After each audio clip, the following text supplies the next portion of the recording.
whenever we started hunting together a few years back now, I noticed how like your mind was really thinking about how a deer like uses a property, and you were telling me like a lot of times they're always making like circles in places. Do you think? I mean, is that how most deer act? Is in a circular manner? Like, do you think they work around, or is it some of them go back and forth, or have you patterned anything like that? It's not it's definitely not all of them. Yeah, But it is enough of them that use that pattern that it's worth noting. I've seen I've hunted some really big bucks that used to come through a property like every 3 or 4 days, and other ones that were like every week, and people would be seeing them on the opposite end of the week, like a couple of miles away, glass them and stuff. You see pictures because I mean they're so big they're identifiable. And I got to learning that when the sign was fresh, it meant I missed them, and I wanted to be in yeah, there when it was old. And that's the only time I saw them is when I hunted the sign that was old for that particular buck.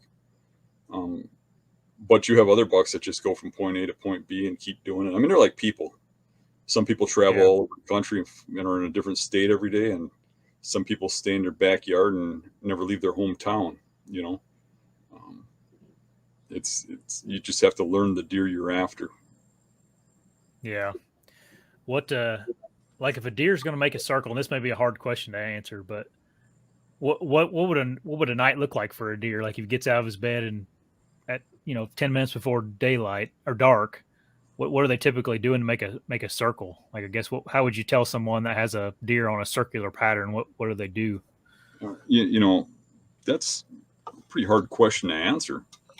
I think they got bedding areas and feeding areas all around that circle or that circular pattern, and it's just a Yeah, matter of for whatever reason they just tend to always go a certain direction and they end up where they came from eventually. we were me and you were talking this week. I'm sorry, that was a hard question, but I Well, wanted to lead into too, I mean, before we even go on to whatever you're going to say, it's hard to determine that stuff too. And, you might just know that a buck's there every now and then, and you hardly ever yeah, see it. But in the cases where I determined it, it was because I was seeing the buck on the rest of his pattern, or somebody I knew was, and we're sharing pictures or whatever, and you figure out that the deer's over 2 miles. He moved. Well, all of a sudden he's back, and then he's over there, and he's back, and then he's over here, and he's back, and you start realizing, well, if you look where he's at, he just keeps going in this circle. Okay, so I yeah. didn't mean to interrupt you. I just wanted to clarify that. No, it's okay. We were talking about how you had a camera pull. I don't know. It's been last week or so, but we were talking about how short a time that a deer will stay bedded. Remember, you were asking me how long I thought a deer would just Mhm. would lay in that bed, and I was like, I don't know, 5 hours, and I don't remember what you said, but it was like shockingly short. Yeah, yeah. It was a camera over the top of a bed, and I think that it captured a lot of bucks and a lot of does bedded there. And that particular camera, the bucks and the does would bed there on average. I want to say an hour 15 minutes before they'd move. I mean, there were bucks that bedded the whole day, but that was rare. For the most part, they'd come in for an hour or two, you know, and Yeah, I think an hour or two was average, you know, and that was a little shocking to me to see that on the cameras that were right over the top of the beds, but very interesting.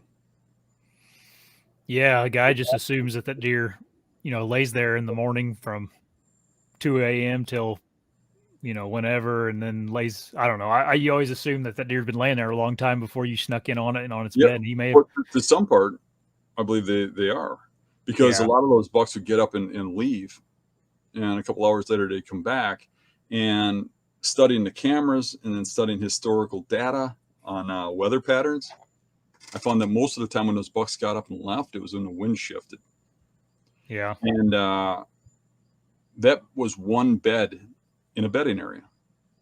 All right. A lot of people think a buck has a bed. That's where he beds. Mm-hmm. You um, but really, they usually have a bedding area. The best spots are within an area. So let's say this area might be like quarter acre, half acre, something like that, where they bed. And they move from bed to bed, I think.